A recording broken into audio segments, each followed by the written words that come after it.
Saya atas nama Gracia Andini Situmorang dari Universitas HKBP Nomensen Pematang Siantar.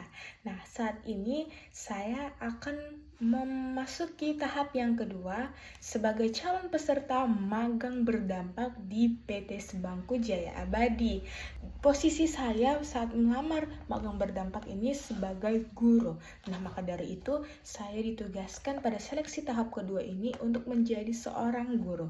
Nah, teman-teman, di sini saya akan menjelaskan mengenai buku ini, buku dari SPS.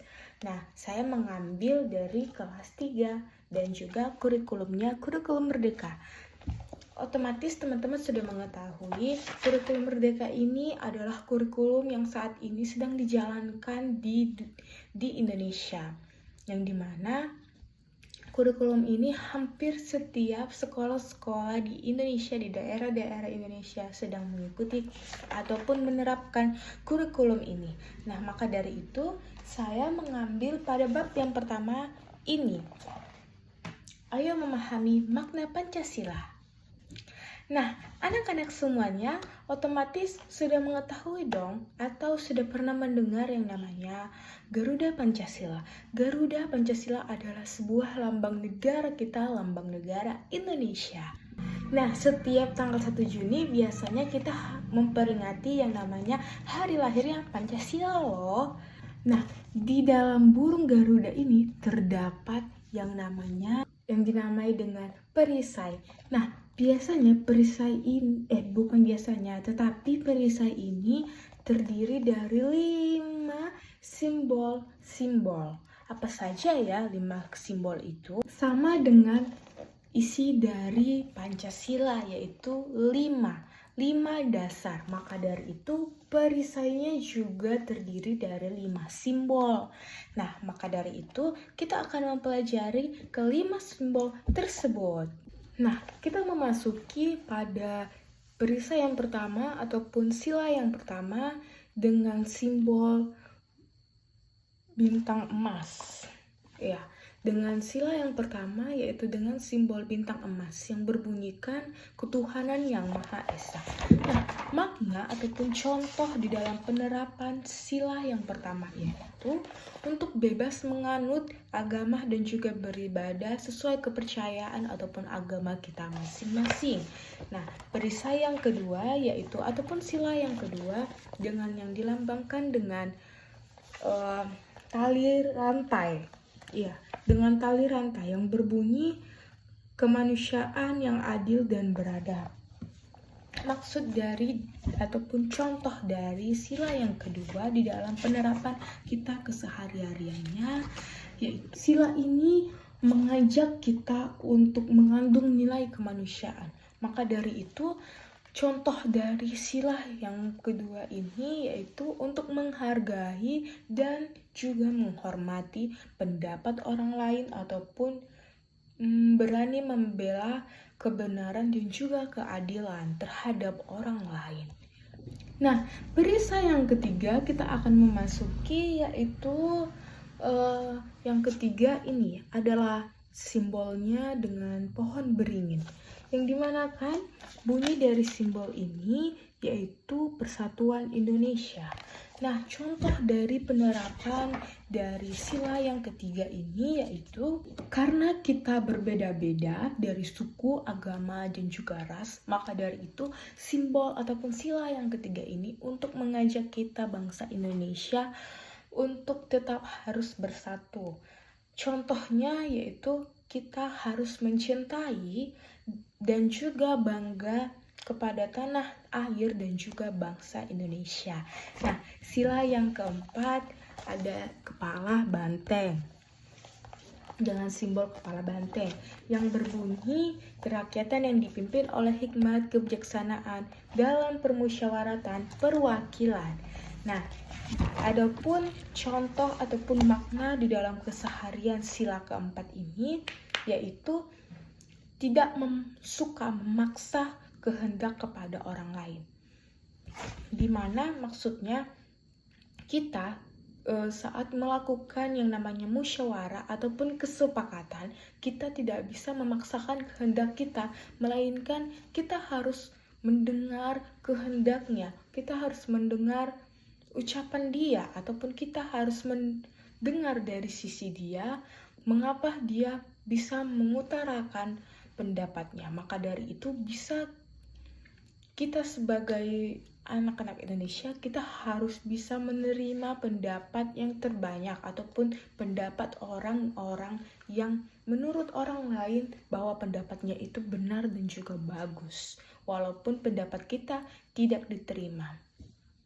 Nah, adapun sila yang terakhir yaitu sila yang kelima, kapas dan juga padi, dengan simbol kapas dan padi yang berbunyikan keadilan sosial bagi seluruh rakyat Indonesia. Nah, di sini dikatakan bahwa keadilan sosial bagi seluruh rakyat Indonesia. Otomatis seluruh bangsa Indonesia ataupun warga Indonesia harus bersikap adil terhadap orang lain ataupun masyarakat di lingkungan sekitarnya. Seperti kita harus menjaga keseimbangan antara hak dan juga kewajiban kita sebagai anak-anak bangsa. Nah, lain daripada itu, kita harus menjadi contoh dari nilai-nilai Pancasila yang kelima ini, yaitu suka bekerja keras dan juga menghargai hasil karya orang lain. Dan juga tidak boros, tidak suka boros dan bermegah-megah. Maka dari itu, pada sila ini mengajak kita untuk mengandung nilai keadilan terhadap orang-orang lain di sekitarnya. Nah, tujuan pembelajaran ini untuk menjelaskan makna dari setiap lambang dari sila-sila Pancasila. Yang selanjutnya tujuan dari pembelajaran ini untuk mengidentifikasi bunyi dan simbol sila-sila dari Pancasila yang kita anut di Indonesia ini. Nah, segitulah penerapan singkat mengenai lambang sila-sila Pancasila. Nah, selanjutnya adapun kriteria yang selanjutnya dalam video di mana dikatakan bahwa kenapa kita perlu membuat tujuan pembelajaran. Nah, seperti yang kita ketahui bahwa tujuan pembelajaran ini untuk memberikan arah dan juga fokus terhadap materi kita. Seperti saya tadi, saya hanya fokus kepada simbol ataupun sila-sila yang terdapat di dalam Pancasila. Nah, yang selanjutnya tujuan dari pembelajaran yaitu untuk mengukur keberhasilan belajar di dalam kelas tersebut. Seorang guru harus setelah menyampaikan pembelajaran dan juga dia mengetahui tujuan pembelajaran, otomatis setelah itu dia harus mengevaluasi ataupun mengukur dari tujuan pembelajaran yang telah dibuat guru tersebut. Nah, yang selanjutnya tujuan pembelajaran ini untuk memandu pemilihan materi dan juga metode di dalam pembelajaran. Maksud daripada itu tujuan pembelajaran ini untuk membantu si guru ataupun si pengajar untuk memilih materi di dalam satu hari itu tersebut. Dan harus memilih metode, contohnya seperti metode ceramah ataupun metode apa saja. Ataupun seperti metode setelah si guru melakukan metode ceramah, si guru otomatis melakukan yang namanya metode tanya jawab kepada siswa tersebut agar ada umpan balik di dalam pembelajaran ataupun kelas tersebut. Yang selanjutnya yaitu mengapa kita harus mengetahui tujuan pembelajaran, yaitu untuk mengefisiensi ataupun meningkatkan proses pembelajaran tersebut, yang dimana dengan tujuan pembelajaran otomatis kita dapat meningkatkan proses pembelajaran yang akan kita bawakan di dalam kelas. Nah, maka dari itu dengan penjelasan tujuan dari materi yang saya buat yang tadi, yang dimana tujuan pembelajaran itu menjadikan sebuah kompas di dalam pembelajaran kita nantinya untuk mengarahkan kita kemana materi satu hari itu ataupun pembelajaran di dalam satu hari di dalam kelas itu selama berlangsungnya. Seperti itu menurut saya. Nah, yang selanjutnya dikatakan bahwa bagaimana cara membuat tujuan pembelajaran yang jelas dan terukur? Menurut saya, kita bisa menggunakan metode ataupun pendekatan SMART. S-nya spesifik, yang dimana dengan tujuan pembelajaran yang spesifik, otomatis kita tahu bagaimana alur pemateri ataupun pembelajarannya tersebut tidak ke arah yang lain, melainkan menjadi spesifik ke arah satu saja materi tersebut. Nah, yang kedua, terukur, yang dimana terukur ini otomatis kita tahu ataupun kita dapat mengukur dari tujuan pembelajaran yang kita buat nantinya. Nah, yang selanjutnya dapat dicapai.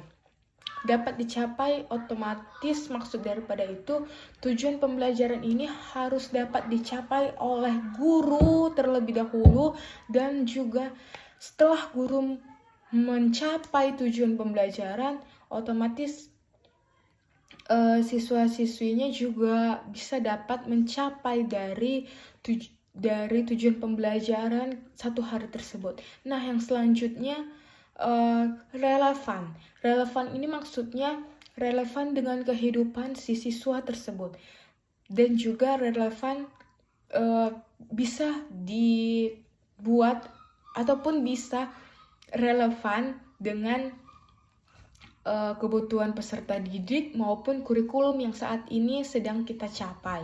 Nah, yang selanjutnya terikat dengan waktu. Maksud daripada terikat dengan waktu ini, tujuannya harus memiliki tenggat waktu yang jelas, sehingga guru harus membuat waktu yang tepat untuk si guru selama menjelaskan penjelasan dari materi pembelajaran satu hari di kelas tersebut. Nah, itulah yang bisa saya sampaikan pada tahap yang kedua. Semoga saya bisa lolos sebagai calon magang di PT Sebangku Jaya Abadi tersebut. Terima kasih.